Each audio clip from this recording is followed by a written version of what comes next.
Dear students, now we can discuss about the use of preposition.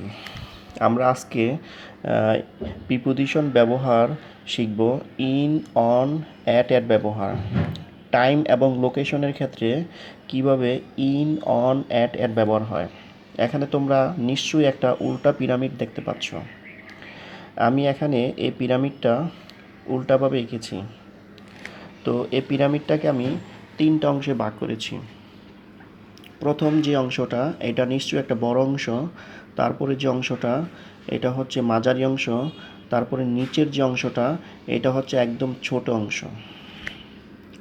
তাহলে time এর ক্ষেত্রে যদি টাইমটা বড় টাইম হয়ে থাকে তাহলে ইন বসবে, যদি টাইম মাঝারি হয়ে থাকে তাহলে অন বসবে, আর টাইম যদি একদম ছোট হয় সেক্ষেত্রে অ্যাট বসবে।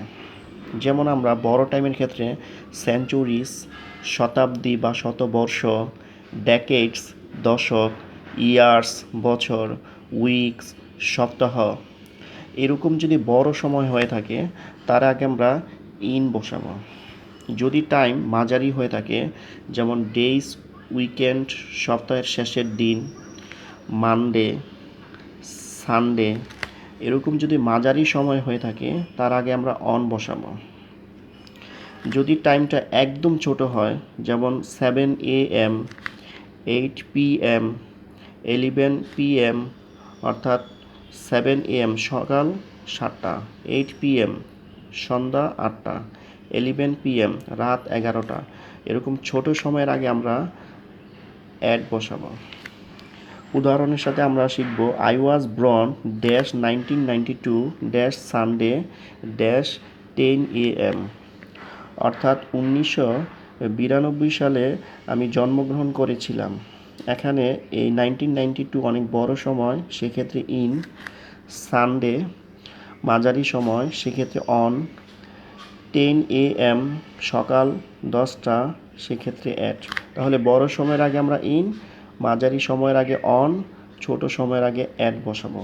অনুরূপভাবে লোকেশনের ক্ষেত্রে লোকেশনটা যদি বড় হয় যেমন America, India, Bangladesh, Dhaka, London, তাহলে ইন বসবে। লোকেশন যদি মাঝারি হয় যেমন কোনো রাস্তার কর্নার, তাহলে সেক্ষেত্রে অন বসবে। লোকেশন যদি একদম ছোট হয় যেমন নির্দিষ্ট একটি বাড়ি, বিল্ডিং, তাহলে সেক্ষেত্রে অ্যাট বসবে। তাহলে আমরা টাইম এবং লোকেশনের ক্ষেত্রে যেটা শিখলাম, যদি টাইম লোকেশন যদি বড় হয়ে থাকে তাহলে আমরা ইন বসাবো, টাইম লোকেশন যদি মাঝারি হয়ে থাকে তাহলে অন বসাবো, টাইম লোকেশন যদি একদম ছোট হয় সেক্ষেত্রে আমরা অ্যাট বসাবো।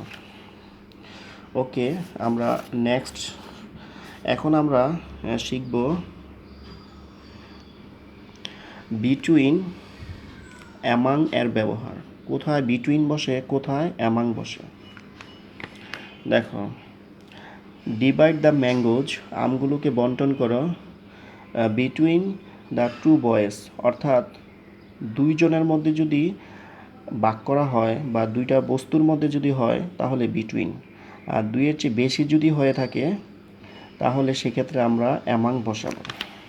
প্রিপোজিশন ইন, অ্যাট এর ব্যবহার। যদি স্থান বড় হয় সেক্ষেত্রে ইন, আর স্থান যদি ছোট হয় সেক্ষেত্রে অ্যাট বসে। যেমন I live in dash Bangladesh dash Dhaka, আমি বাংলাদেশের ঢাকা বাস করি। বাংলাদেশ বড় স্থান, ঢাকা তার থেকে ছোট স্থান, তাহলে বাংলাদেশের আগে ইন বসছে, ঢাকার আগে অ্যাট বসছে। অনুরূপভাবে I live in Dhaka at Sanarpar, Dhaka বড় স্থান, সানারপাড় ছোট স্থান, সেক্ষেত্রে ঢাকার আগে ইন বসছে, সানারপাড়ের আগে অ্যাট বসছে। প্রিপোজিশন ইন, ইনটু এর ব্যবহার। The students are in the classroom, তাহলে এই যে ছাত্রছাত্রীরা ক্লাসরুমের ভিতরে, তার মানে তারা স্থিরভাবে আছে, এরকমভাবে স্থিরভাবে থাকলে ইন বসবে। The students enter into the classroom, তাহলে ছাত্রছাত্রীরা ক্লাসে প্রবেশ করছিল, তাহলে এই যে এখানে ইনটু, এটা কিন্তু ইনের মতো স্থির না, চলমান, মানে প্রবেশ করার মুহূর্তটা এরকম কোনো কিছু উঠার মুহূর্ত, প্রবেশ করার মুহূর্ত, সেক্ষেত্রে আমরা ইনটু বসাবো। প্রিপোজিশন অন, ওভার, অ্যাবভ এর ব্যবহার। The boy is on the table, এখানে টেবিলের ওপরে বইটি। The fan or light is over my head, আমার মাথার ওপরে fan light. The sky is above us, আকাশটি আমাদের উপরে। তাহলে টেবিলের উপরে হলে অন, আমার মাথার উপরে, মানে মাথার উপরে ফ্যান লাইট, সেক্ষেত্রে কিন্তু টেবিলের উপরে যে বইটি এটি কিন্তু স্পর্শ, অর্থাৎ লেগে আছে কাছাকাছি, এরকম কাছাকাছি অর্থে অন বসে। আর যদি একটা গ্যাপ থাকে, ফাঁকা স্থান, গ্যাপটা যদি ছোট হয়, যেমন মাথার উপরে ফ্যান লাইট, এর দূরত্ব খুব বেশি না, এক্ষেত্রে ওভার। আর দূরত্ব যদি অনেক বেশি হয়, যেমন দ্য স্কাই ইজ অ্যাবভ আস, আকাশ আমাদের অনেক উপরে, অনেক দূরত্ব, সেক্ষেত্রে অ্যাবভ। প্রিপোজিশন ইনসাইড, আউটসাইডের ব্যবহার। I am inside the bank, এখানে ভিতরে অবস্থান করা অর্থে inside, I am waiting outside the bank, বাহিরে অবস্থান করা অর্থে আউটসাইড। তাহলে আমি প্রিপোজিশন আপ, আপন, ডাউনের ব্যবহার। Hasan climbed up the tree, এখানে হাসান গাছের নিচ থেকে উপরে উঠতেছে, এই যে আস্তে আস্তে উপরে উঠা, এটা হচ্ছে up. Hasan fail down from the tree, Hasan গাছ থেকে নিচে নামতেছে, অর্থাৎ সে উপরে আগে উঠেছে, এখন সে আস্তে আস্তে নামতেছে, সেক্ষেত্রে down. I am the assistant manager, so the manager is আপন মি, অর্থাৎ আমি হচ্ছি অফিসের সহকারী manager, are the manager is আপন মি, ম্যানেজার যে পোস্ট বা পদবি ঠিক আমার ওপরে, অর্থাৎ আমি ম্যানেজারের ঠিক পরের পদে।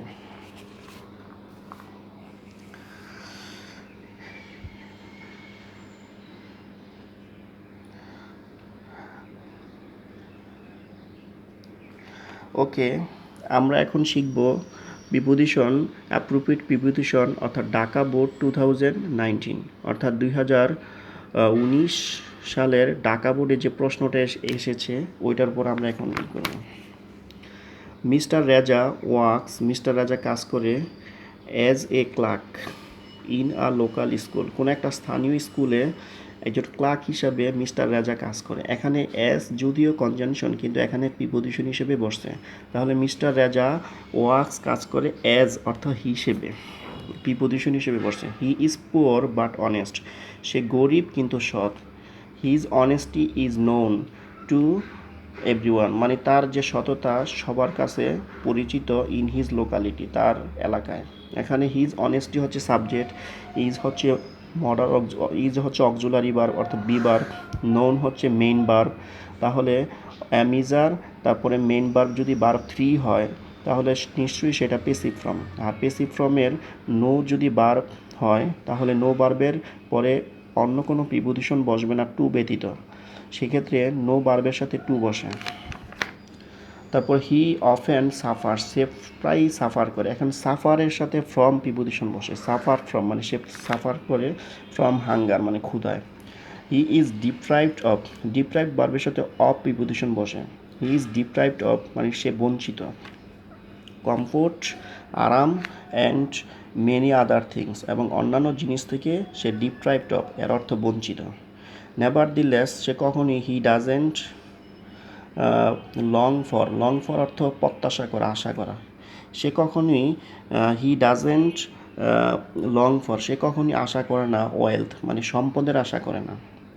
He never hanker after, hanker after এর অর্থ মানে লালায়িত মানে লুবি। হি নেভার হ্যাঙ্কার আফটার, সে কখনোই লুবি না মানে লালায়িত না কিসে, নেম অ্যান্ড ফেম, নাম এবং খ্যাতিতে। হি লিডস, তাহলে হ্যাঙ্কারের সাথে আমরা কি বসাবো, আফটার, হ্যাঙ্কার আফটার লালায়িত। হি লিডস হিজ লাইফ, সে তার লাইফকে লিড করে মানে পরিচালিত করে, বাই মিনস অফ, এটা একটা ফ্রেজ, এই বাই মিনস অফ অর্থ উপায়, এখানে কি উপায়, অনেস্ট সৎ উপায়। তাহলে আমরা বাই মিনস অফ মানে বাই মিনস উপায়, সে সৎ উপায়ে তার জীবনকে লিড করে পরিচালিত করে। স্যাটিসফাইড উইথ প্লিজড উইথ এগুলোর সাথে উইথ প্রিপোজিশন বসে, মানে সন্তুষ্টি বোঝায়। হি ইজ স্যাটিসফাইড উইথ সে সন্তুষ্ট, এটা পেসিভ ফর্মে। হোয়াট হি হ্যাজ মানে তার যা আছে তা নিয়ে।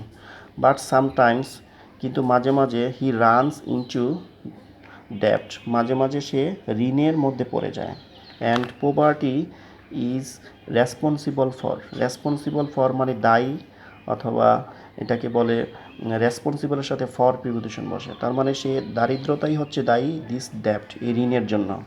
হাউএভার যাই হোক, he doesn't like to depend on সে পছন্দ করে না ডিপেন্ড অন এর ডিপেন্ডের সাথে অন প্রিপোজিশন বসে, তাহলে ডিপেন্ড অন মানে নির্ভরশীল হতে, আদার্স অন্যের মানে অন্যের মুখাপেক্ষী হতে, অন্যের উপর নির্ভরশীল হতে সে এগুলো পছন্দ করে না। তো ডিয়ার স্টুডেন্টস, এ হচ্ছে আজকের জন্য প্রিপোজিশনের। আমরা পরবর্তী ভিডিওতে আরও অন্য কিছু শিখব।